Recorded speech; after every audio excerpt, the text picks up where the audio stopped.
Hello my friend, and welcome to this tutorial on how I did the walls that come with the Joan of Arc Time of Legends board game. I'll turn those chunks of plastic into something like that, and you will be able to look over my shoulder during the process. First, I mount the walls onto some paint pots or alike using blue tack, so that I can comfortably handle them.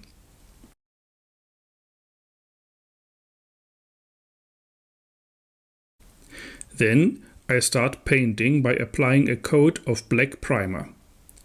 I'll do it with a brush, because using this runny primer here, it's quickly done this way.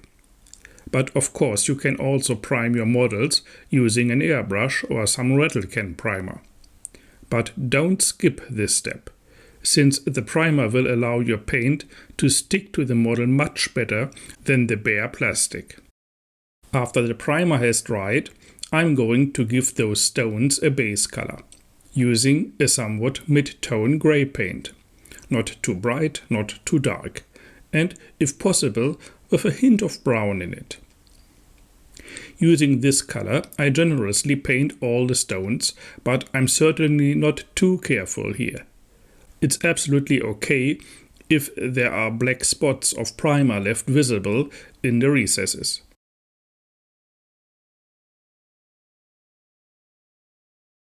After the base color is dry, I'll create some color variation on the stones, as you can see it on this model. In order to achieve that, I'm going to use some much darker gray, in my case it's an old Citadel paint, and another mid-tone gray with a slightly different feel than the base color. But as always, you certainly don't have to use exactly those paints nor those brands. Use what you have at hand and take my tutorials more as an inspiration or a rough guideline than as an instruction you have to follow as accurately as possible. Using my two grays, I randomly paint some of the stones. I do work with some more care here than before, but nevertheless this job can be done in a short amount of time. Now I'm going to paint the twines using a vibrant orange-brown. Of course, you should try to paint just the twines and not the stones, but if you slightly slip off and hit the stone, that's no issue at all.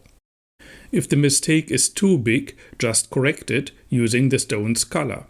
But if it's just a little stroke next to the twine, you can simply leave it untouched. It won't change anything to the worse. With this rich chocolate brown color, I paint the ground and the rim of the bases on all of my Joan of Arc miniatures, so I'll do it on the walls models as well. Finally, I'm going to use another gray color, this time a more cooler, that means a more bluish gray.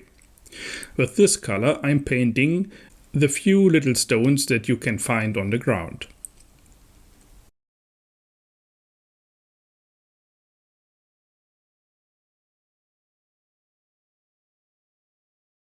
Now the whole model gets washed with a black wash.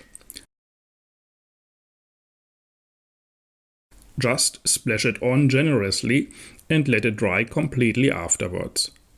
Depending on the conditions at your place, this may take 30 to 45 minutes, but if you don't want to wait for it, you can use a fan to accelerate the process.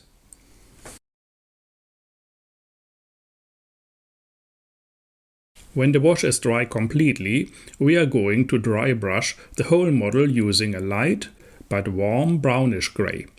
This paint here does the job very well, and I can very well recommend it for dry brushing and highlighting dark grays and black. You will need a big, very soft brush to achieve good results. I'm using a makeup brush. Just work the paint into the bristles and take most of the paint off using a paper towel.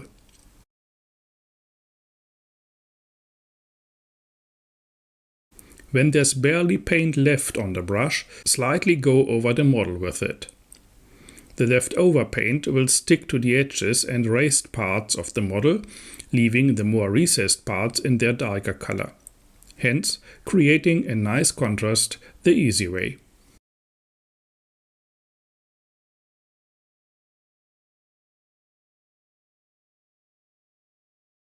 After that, I'm reapplying the chocolate brown to the rim of the base because it got stained with the black wash and the dry brushing.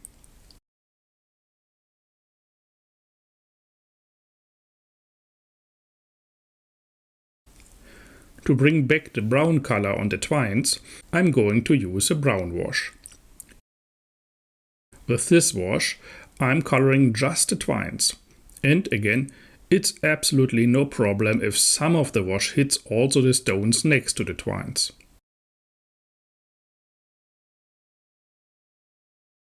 Using a green wash, I start preparing the creation of some foliage alongside the twines. Unfortunately, the sculpt doesn't have any leaves on the twines at all. We have to create them all on our own. And so I splash on some of the green paint randomly in the areas of the twines, likewise hitting the twines and the stones. Now the whole paint job is done, so I'm going to seal and protect it using some matte varnish.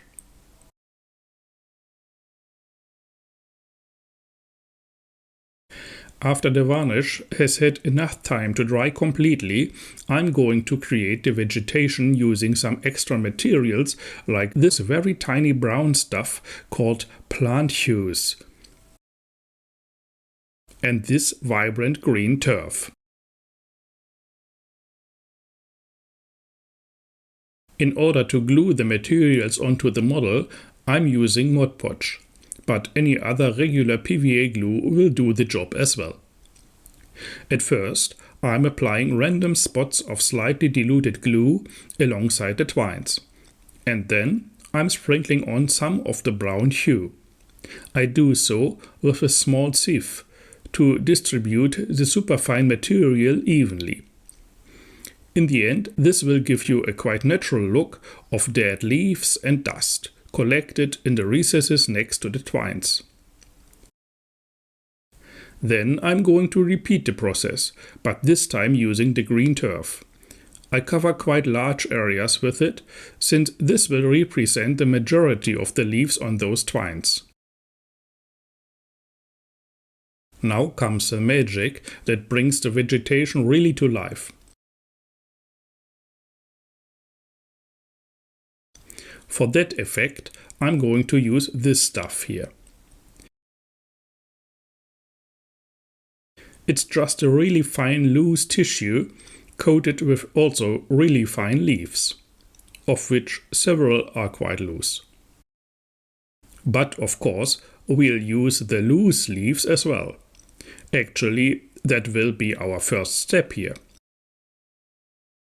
I'm again applying some glue and sprinkle the loose leaves on to enhance the variety of green leaves on the twines. Then I'm covering an area next to some twines with glue, rip off some of the tissue, and using some tweezers and my fingers, glue it onto the wall. I cut off the 2 long threads of the material with some scissors and voila, the vegetation starts to look quite natural, doesn't it? Finally, I'm finishing off the base in the same manner as I do on other models, using this green turf,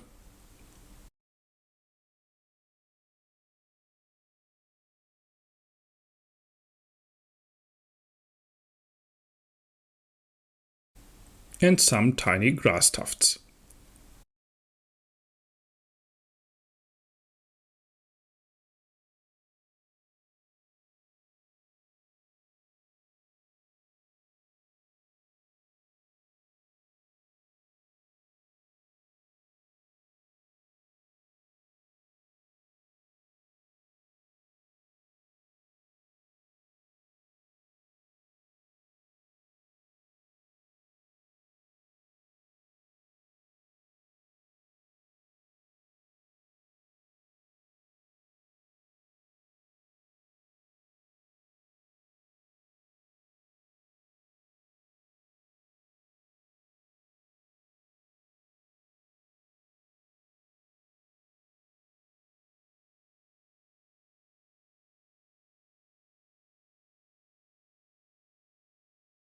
And that's the final result.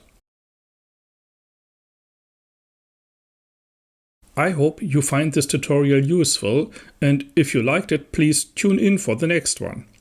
Until then, I wish you a good day.